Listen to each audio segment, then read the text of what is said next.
A struggling single mom asked a stranger for a ride, and never imagined he was a millionaire CEO with a broken heart. On a stormy evening, the wind howled through the empty streets, scattering broken branches across the rain-slicked pavement. The dim glow of streetlights flickered, casting eerie reflections on the puddles that had formed along the sidewalks.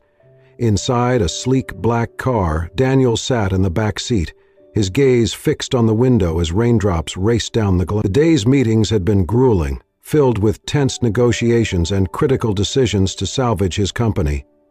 His shoulders ached with the weight of responsibility, and his mind was a whirlwind of unresolved issues. As the car turned onto a quieter street, the driver suddenly braked, causing Daniel to jolt forward slightly. "What is it?" he asked, his voice tinged with irritation.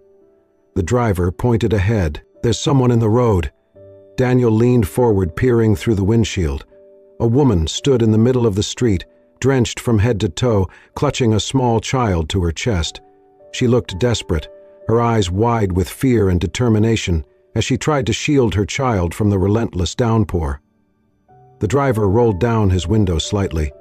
"Ma'am, you need to move. This is dangerous." "Please," the woman pleaded, her voice trembling. "I just need a ride, just a few blocks. My baby is cold and we have nowhere to go." Daniel observed the scene silently, his eyes narrowing as he took in the woman's disheveled appearance and the child's shivering form. The driver hesitated, then shook his head. "I'm sorry, but we can't help you. It's not safe." The woman's shoulders sagged and she looked down at her child, her lips quivering. Just as she turned to walk away, the rear door of the car opened. "Get in," Daniel said, his tone firm but calm.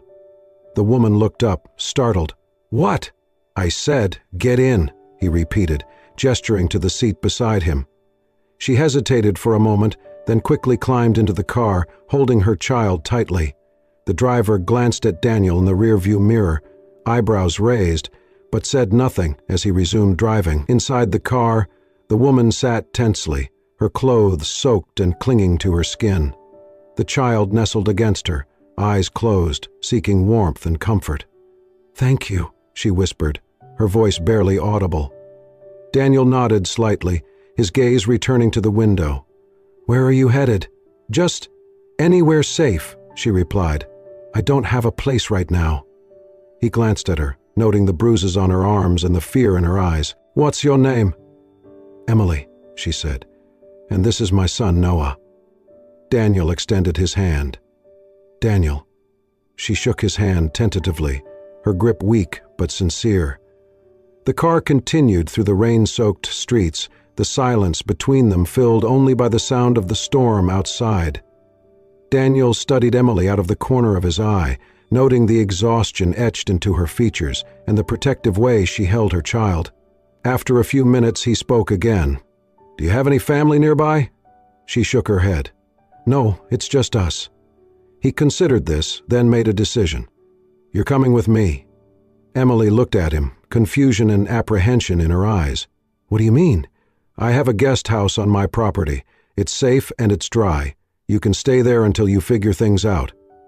Tears welled up in her eyes, and she nodded gratefully. "Thank you. I don't know what to say." "No need to say anything," he replied. "Just take care of your son." As the car pulled into the driveway of Daniel's estate, the gates opened silently, revealing a sprawling property surrounded by tall trees. The main house loomed ahead, its lights glowing warmly against the dark sky. The driver parked near the guest house, and Daniel stepped out, holding an umbrella over Emily and Noah as they exited the car. He led them inside, showing them the small but comfortable space. "There's food in the kitchen, and the bathroom is stocked with essentials," he said. "Make yourselves at home." Emily looked around, her eyes wide with wonder and disbelief. "This is more than I could have ever hoped for. Thank you."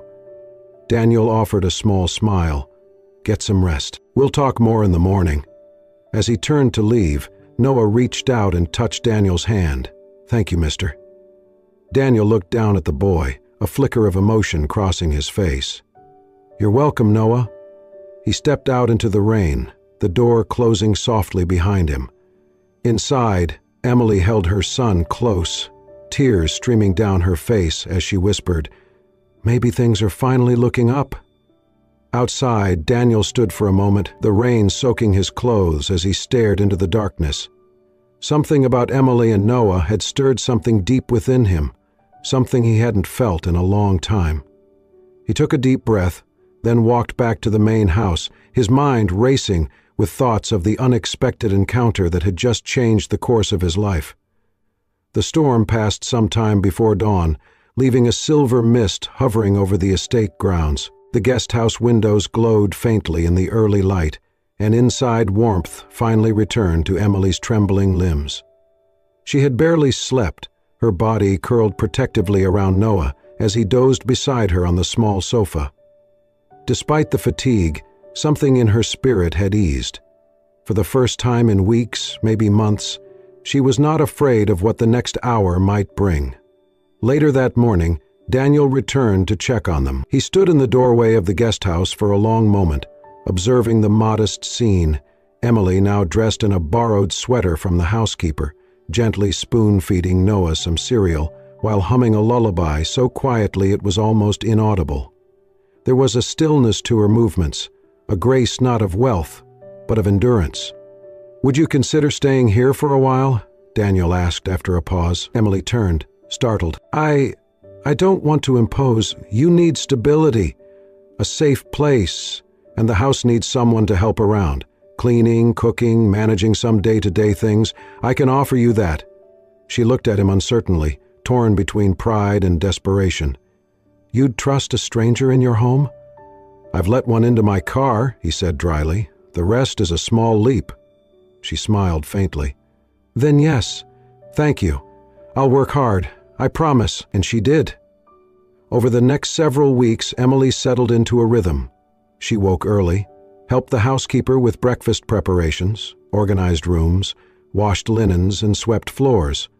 Noah adjusted quickly, learning to play quietly in the garden, often under the watchful eye of Daniel's security team, who had been instructed to allow him free movement. Emily kept her distance from Daniel. She was respectful, quiet, never entering his office without knocking, never lingering longer than necessary. But Daniel noticed everything. The way she always folded napkins with perfect corners. The way she paused while vacuuming to pick up Noah's toys with a gentleness most people wouldn't bother with.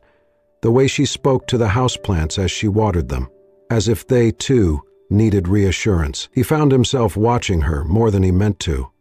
Once he saw her stand under the morning light filtering through the kitchen windows, eyes closed, just breathing. Another time, he saw her dance slowly in the hallway with Noah in her arms, swaying to music only they could hear. And then came the night he couldn't forget. It was nearly midnight. Daniel had been pacing in his study, unable to sleep, memories clawing at his chest as they did on particularly silent night. He decided to get some tea, anything to fill the silence. As he entered the kitchen, he stopped abruptly. Emily was there. The stove light cast a soft glow over the room. She was seated on the floor, back against a cabinet, her arm wrapped protectively around Noah, who was curled up on her lap beneath a thin blanket. She had fallen asleep sitting up, head tilted against the wall. Her free hand still cradled a half-folded cloth napkin. Daniel stepped forward quietly, crouching to pull the blanket higher over the child. He paused for a moment, his hand hovering just above the boy's cheek. Then his eyes shifted to Emily. Her hair had come loose, her lips parted in sleep, her expression peaceful but worn. There was something sacred about the image, mother and child, nestled in the warmth of a borrowed space, unaware of the man kneeling beside them. Daniel reached down, gently brushing the corner of the blanket, adjusting it to cover Noah's bare feet. His fingers brushed against Emily's hand. She stirred, eyes fluttering open. Their eyes met. I didn't mean to fall asleep here," she whispered, quickly sitting up.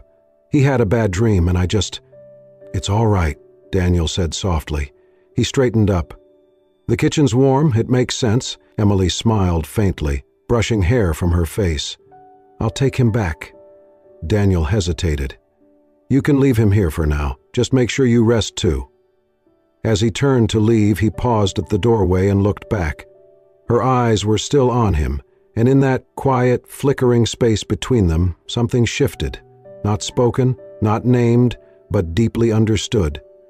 Mornings came softer now. The once cold, sterile corridors of Daniel's grand estate had slowly been touched by a new rhythm, one marked by the scent of cinnamon in the air, the hum of lullabies coming from the garden, and the quiet clatter of dishes being washed by hand instead of machine. Emily had become a part of the house, not as a guest, not as a servant, but as something warmer, something the walls themselves seemed to lean toward. She moved with quiet purpose, sweeping the hallways, adjusting curtains to let in more light, planting herbs outside the kitchen window, and baking simple breads that filled the rooms with memories neither of them dared name. There was a new softness in the atmosphere, one Daniel noticed without understanding at first. It was the softness of life returning to a place that had been frozen in time. He began spending more time at home. At first it was unintentional. A late meeting canceled, a phone call taken from the library instead of the office. Then it became deliberate. He lingered at the breakfast table just a moment longer, walked past the kitchen when he didn't need to, paused in the hallway to listen to Noah giggling in the garden as Emily taught him how to press flowers between pages of an old book. He started noticing details he had ignored for years, the way Emily always hummed under her breath when she cooked, the way she tied her hair up differently depending on the task, loose when she baked, tight when she cleaned, in a braid when she gardened, the way Noah's laughter echoed in the marble halls like it belonged there, and every time she laughed, a real laugh, not one of forced politeness, Daniel felt a tug in his chest, like something once buried had shifted. They began speaking more. Not just about groceries or chores, but about books, old movies, childhood dreams. Emily shared stories of her teenage years in a small town, how she once wanted to become a florist, how she loved rainy days because they made the world feel smaller and safer. Daniel listened, really listened. He told her things too, carefully chosen, guarded truths, that he hated black tie galas, that his favorite time of day was just before sunrise, when everything felt suspended, that he didn't believe in fate, but he sometimes wondered if certain meetings were meant to happen. But he never spoke of his past, not the real one. One afternoon, while Emily was tending the rose bushes behind the house and Daniel watched from the study window, he caught sight of Noah sitting cross-legged nearby, coloring a picture in the dirt with a stick. Emily looked up at her son and smiled, brushing a curl from his forehead, and Daniel felt something ache inside him, something almost like longing. That evening, over a simple dinner she had made, a roast chicken with rosemary and garlic potatoes, they sat in the kitchen, just the two of them, after Noah had fallen asleep. "Everything all right at work?" she asked casually, pouring tea. Daniel nodded. "Same as always. Numbers, meetings, headlines." Emily smiled. "You make it sound so glamorous." "It's not." She leaned back in her chair, watching him. "You know," she said after a moment, "from the outside you look like someone who has it all." Daniel raised an eyebrow. "And what does that mean?" "I mean," she hesitated, choosing her words, "the house, the cars, the company. You have more than most people can dream of." He said nothing, waiting. "But sometimes," she continued, softer now, "you look lonelier than I've ever felt. And I've had some very lonely days." Daniel didn't blink. Emily held his gaze but didn't push further. Her voice had carried no accusation, only curiosity, maybe even concern. After a long pause, Daniel finally said, "Looks can be deceiving." Then he stood, his cup untouched. "I have to get back to some calls," he said, his voice unreadable. Emily didn't stop him. But that night, as he sat alone in his study, staring at the crackling fire, her words repeated in his mind. "You look lonelier than I've ever felt." And for the first time in a long time, Daniel wondered if it was written all over him, and if maybe, just maybe, someone like her could see past the mask he had worn for years. The late afternoon sun filtered softly through the tall windows of the study, casting long shadows across the polished wooden floor. A quiet calm filled the air, broken only by the occasional rustle of leaves outside and the ticking of an antique clock on the wall. Emily had spent the better part of the morning dusting and organizing the room. Daniel's private office, usually off-limits, but left open today. She moved with care, wiping the shelves and straightening papers. Noah, as always, followed closely behind, carrying a toy car and babbling softly to himself. As Emily turned to adjust a framed photograph on the bookshelf, she didn't notice Noah reach up to the low cabinet where a small wooden object sat. It was a handcrafted model of a house, carved with precision, its roof slightly faded, its edges lovingly smoothed by time. To Noah, it looked like the perfect toy. "Look, Mommy," he said, holding it up with both hands. Emily turned, her heart leaping. "Noah, put that down." At that moment, the door to the study swung open and Daniel stepped inside. He froze. His eyes locked on the object in Noah's hands, and in an instant his entire expression changed. His jaw tightened, his voice came sharp, louder than Emily had ever heard it. "Don't touch that." Noah's smile vanished. His hands shook, and he dropped the model with a small gasp. The little boy's face crumpled as he ran into Emily's arms, sobbing. She wrapped herself around him instinctively, holding him close as she looked up at Daniel, her eyes wide with disbelief. "He didn't mean to," she said, her voice tight with emotion. "He's just a child." Daniel's breathing was uneven. For a long moment, he stood still, fists clenched, then turned and walked out of the room without another word. That evening, after Noah had cried himself to sleep, Emily hesitated outside the door of Daniel's study. Her hand hovered over the doorknob, unsure if she should knock. But something, guilt, concern, or the echo of the look she'd seen in his eyes, pushed her forward. She opened the door, slowly. Daniel didn't notice her at first. He sat on the edge of the leather armchair, the lights dimmed low. In his hands was the wooden house, now whole again. He ran his fingers along its roof, the way someone might trace the outline of a memory. Emily stood quietly by the doorway, watching. Finally, he spoke, his voice low, rough around the edges. "It was the last thing they gave me." She stepped closer, her footsteps barely audible. "My parents," he continued. "They had it made when I got accepted into college. Said it was a symbol. Build something lasting, Daniel, they told me."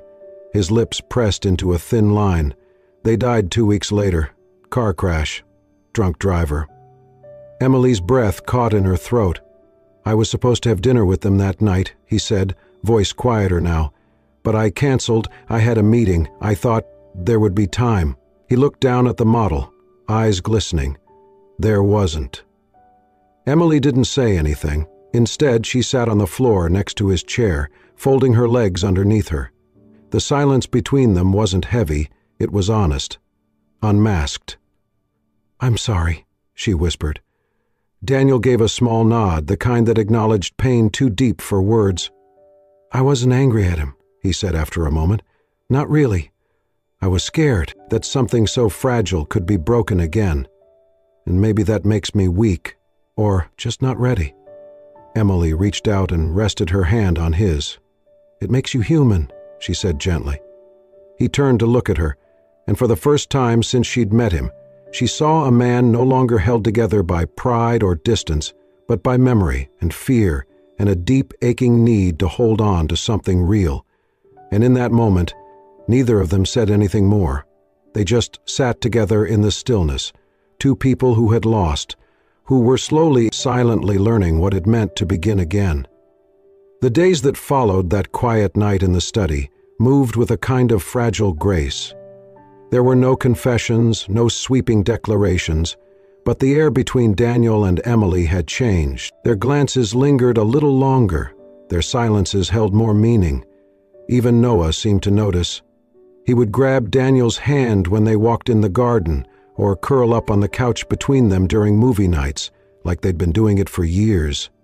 Daniel found himself smiling again, soft, involuntary smiles that crept in when Emily laughed, or when Noah proudly showed off a crayon drawing of their family. He didn't speak of the future. He didn't know how, but for the first time in years, he found peace in the present. Then came the knock at the gate. It was a Saturday afternoon. The house was quiet. Emily was in the kitchen baking banana bread with Noah while Daniel reviewed some files in his study. The intercom buzzed. The housekeeper answered, but her voice faltered. "Sir, there's a man asking for Miss Emily. Says he's family." Daniel frowned. "Did she say anyone was visiting?" "No, sir, but he's insistent." Daniel stepped to the security monitor. The screen flickered to reveal a man standing at the gate, unkempt, twitchy, with wild eyes and a clenched jaw. There was something immediately wrong about him. "I'll handle it," Daniel said. But by the time he reached the front door, the man was gone. That night, Emily was quiet. Her hands shook as she folded towels. She jumped when Daniel called her name. He asked what was wrong, but she brushed it off with a smile, too thin to be real. "It's nothing, just tired." He let it go. He should not have. The next morning, Daniel rose early, expecting to find Emily and Noah at breakfast. But the guest house was empty. Their things were gone. The kitchen was quiet. No note on the table. No sound of laughter in the hallway. Panic surged. He rushed back to the main house, calling the staff, searching every room. Then, on the front steps, tucked beneath a small flower pot, he found the letter. It was written in neat, hurried handwriting. "Daniel, thank you for everything. For the safety, the kindness, the hope you gave me when I had none. But my past has caught up, and I won't let it take away your peace. You gave me a home. I can't let that become a battleground. Please, don't look for me. Emily." His hands tightened around the paper. The words blurred as fury and fear rose like a storm in his chest. He crumpled the note, stormed back inside, and demanded answers. It was the housekeeper who finally spoke. "I didn't think it was my place, sir, but I saw a man outside the guest house yesterday. He was shouting at her. She told him to leave. He threatened her, said he'd take the boy. I was going to tell you, but I thought she had it under control." Daniel's jaw clenched. "He threatened to take Noah?" "Yes. He said, 'If you don't get the money, I'll take him. I'll make sure you never see him again.'" Something inside Daniel snapped. He paced the floor, breath heavy. "Get the security footage. Every camera, every angle. I want his face." His voice was cold, but beneath it was panic, unrelenting, suffocating. He had let them go. He had let them walk right back into danger. No, he would find them. He would bring them home. Not just because he cared, but because they were his. Even if he hadn't said the words yet, even if he hadn't let himself believe it, they were his. And no one, no past, no man, no monster, was going to take them from him. Rain hammered down on the small town, soaking the rusted tin roofs and turning narrow alleyways into muddy rivers. It was the kind of rain that blurred everything, lines on the road, reflections in the glass, even the edges of memory. But nothing could blur the moment Daniel saw her again. He had spent days searching, chasing rumors, reviewing camera footage, tracking cash withdrawals and bus routes, and finally, a tired gas station attendant in a dusty little town had muttered, "Yeah, there's a girl working at the diner down by the old train yard. Came in last week with a kid." Now, standing across the street from the shuttered building that had once been a warehouse, Daniel could see a flicker of movement behind the broken window. Inside, stacked crates formed a crude shelter. A thin mattress was spread on the floor. Emily was there, bent over a small heater, wrapped in a threadbare blanket. Noah was curled up beside her, fast asleep. Daniel stepped forward, his soaked shoes splashing through puddles. When she turned and saw him, her face went pale. She stood abruptly, her body tense. "Daniel?" He didn't move. Emily stepped outside, pulling the door shut behind her, standing beneath the skeletal remains of an awning that offered no real shelter. Rain pelted her shoulders, her clothes already clinging to her skin. "You shouldn't be here," she said quietly, not meeting his eyes. "You shouldn't be here either." Her lip trembled. "I didn't know where else to go." "You should have come home." Emily shook her head. It's not your job to fix my life, Daniel.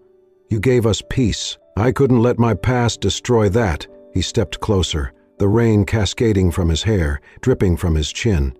You think I care about peace more than I care about you? She opened her mouth to respond, but no sound came. I've lost people before, Emily, he said, voice breaking. I've stood by graves, held pieces of my life in my hands, and watched them disappear. I know what it's like to live with regret. Her eyes filled. I just wanted to protect you. I thought if I left quietly. You didn't protect me, he interrupted, taking another step forward. You shattered me. She turned away, as if she couldn't bear to look at him. I'm sorry. Then she ran. Her bare feet splashed through puddles, her body cutting through the rain like a ghost, vanishing into the alley behind the warehouse. Daniel didn't hesitate. He ran after her. The rain was relentless, blinding, but he caught her halfway down the block. He grabbed her wrist, not harshly, just enough to stop her, and spun her to face him. Emily, he gasped, out of breath. Stop running. She shook her head, sobbing now, her chest heaving. I don't know how. He pulled her into his arms. She resisted for a heartbeat, then collapsed into him, her fists clenching the back of his coat, her face buried in his chest. The storm roared around them, but all Daniel could hear was the sound of her breath, broken and desperate, and the beat of her heart against his own. I've already lost one family, he whispered, tears mixing with the rain on his cheeks. Don't make me lose another. Emily clung to him, sobbing harder now, every wall she'd built crumbling in the downpour. You're not alone anymore, he said softly, and you never will be again. They stood like that for a long time, soaked to the bone, surrounded by thunder and wind and memory. But in that moment, in that embrace, they were no longer running. They were found. The sun rose over the lake in a haze of gold and silver, the water glassy and still, reflecting the first light of day like a secret being slowly revealed. The storm had passed. Not just the rain, but everything that had kept their lives wrapped in fear and uncertainty. 2 weeks after Daniel found Emily, justice arrived. With the help of a private investigator and a sharp legal team, Daniel gathered everything they needed: surveillance footage from the estate's cameras, witness testimony from the housekeeper, threatening text messages traced back to Emily's ex. The evidence was overwhelming. Within days, the police issued a warrant. Emily's former husband was arrested without incident, and for the first time in years, she exhaled, without the weight of dread sitting on her chest. Freedom, real freedom, came not with celebration, but quiet relief. Emily and Noah returned to the estate. Only this time they did not enter through the guest house. Daniel welcomed them at the front steps of the main house. Noah ran to him without hesitation, and Emily followed, slower, her hand clutching the strap of her bag like it might all disappear if she let go. But it did not disappear. It only grew more real. Daniel had the east wing of the house redone. Fresh paint, soft rugs, a playroom designed for Noah with a window seat overlooking the garden. Emily's favorite flowers now lined the back patio. The kitchen smelled like cinnamon again. It wasn't just safety anymore. It was home. One afternoon, a few weeks later, Daniel asked Emily to take a walk with him. They strolled by the lake, hand in hand, Noah running ahead with a toy sailboat, skipping stones and laughing like he'd never known the weight of fear. The path curved around the water, leading to the same spot where Daniel had first opened up to her about his parents, where he had once sat alone, wishing for something more than silence. Now he stood at that very place again, only this time he wasn't alone. He turned to her. Emily smiled gently, her eyes searching his face. Why do I feel like you brought me here for more than just fresh air? Daniel didn't answer right away. Instead, he reached into his coat pocket and pulled out a small velvet box. Her breath caught. He opened it, revealing a simple gold ring with a delicate line of tiny diamonds. Nothing extravagant, just elegant, timeless, like her. I've had a lot of things in this life, Emily, he said quietly. Homes, power, wealth, but nothing has ever felt like mine until you and Noah walked through that storm and into my life. She said nothing, her hands covering her mouth, tears beginning to well in her eyes. "I don't just want to protect you," he continued. "I want to grow old with you. I want to build something that lasts, something my parents would have been proud of. I want to make a family, not out of obligation, but out of choice, out of love." He got down on one knee. "Emily," he whispered, "will you marry me?" Her tears spilled over. She nodded, overwhelmed, her voice thick with emotion. "I've never believed I deserved happiness. I thought love was something for other people. But you," she stepped closer, her fingers trembling as she touched his face, "you made me believe that maybe I'm worthy after all." He slipped the ring onto her finger. She laughed through her tears, and he stood, pulling her into a kiss as the sun glinted off the water behind them. Noah, oblivious to the significance of the moment, shouted from the lake's edge, "Did Mommy say yes?" Emily pulled back, laughing, and called, "I did!" Daniel wrapped an arm around her shoulders, and together they walked back along the lakeside, toward the home that no longer felt too big, or too quiet, or too empty. Because now it was full of life, full of family, full of love. The garden was quiet that afternoon, bathed in the soft golden warmth of the setting sun. Lanterns swayed gently from tree branches, their soft glow twinkling like captured starlight. Rows of wooden chairs stood between flower beds in full bloom, their petals bright and open, as if they too were here to witness something sacred. The wedding was small, just a handful of guests who mattered, close friends, a few staff members who had become like family, and the minister who had known Daniel since before the weight of the world settled on his shoulders. The ceremony wasn't about show, it was about presence, healing, hope. Emily stepped into the garden barefoot, her dress simple and flowing, the color of clouds before dawn. She had sewn part of it herself, delicate embroidery down the sleeves, a tiny heart stitched inside the hem where no one could see. It was the most beautiful thing Daniel had ever seen, not because of lace or cut or price tag, but because she wore it like she had finally become who she was always meant to be. Noah stood proudly in a miniature suit beside Daniel at the front of the aisle, his bow tie slightly crooked, his shoes a little dusty from playing earlier in the yard. But when he saw his mother, he straightened his shoulders and beamed. Music played softly, an instrumental version of a lullaby Emily used to hum in the kitchen. The guests stood.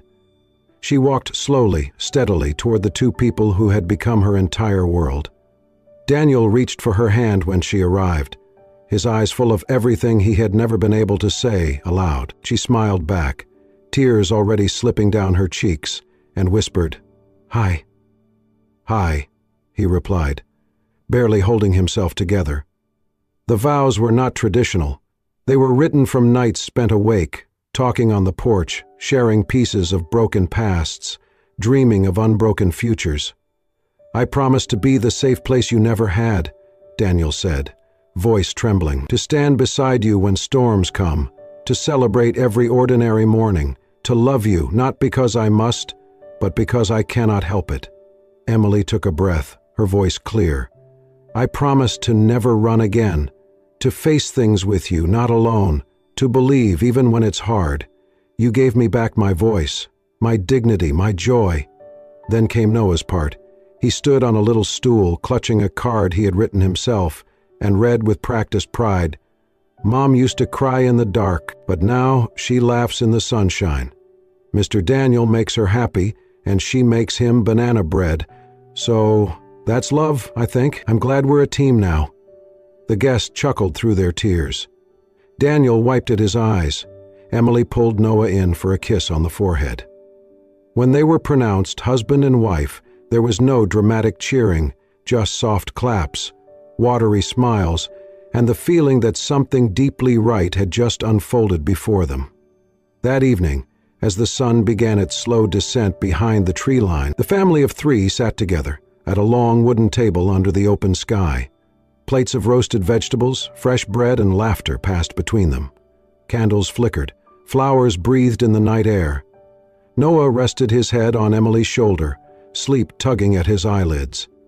Daniel reached across the table and took her hand in his. They sat that way for a long time, just watching the sky change, soft purples, gentle oranges, a golden streak that seemed to stretch endlessly toward the horizon. No one spoke, they did not need to. They had been broken in different ways, lost in different storms. But they had found each other, one rainy night, one frightened question, one act of kindness at a time. And now, they were not perfect, but they were together, and for them, that was everything. As the sun set on their quiet garden wedding and 3 hearts beat together beneath the glow of lantern light, we are reminded that love does not always arrive with fanfare. Sometimes it comes in the form of a stranger in a storm, a small act of kindness, or a promise made beneath the weight of memory. Emily, Daniel, and Noah showed us that family isn't defined by perfection, but by presence. That healing is possible, and that sometimes the people we were meant to find show up exactly when we've stopped believing anyone ever would. If this story touched your heart, reminded you of the power of compassion, and made you believe again in second chances, please consider subscribing to Soul-Stirring Stories. We bring you real, emotional, and inspiring tales that remind us all, no matter how dark the night, love always finds a way. Thank you for watching, and remember, some stories do not end. They begin, right where the tears fall.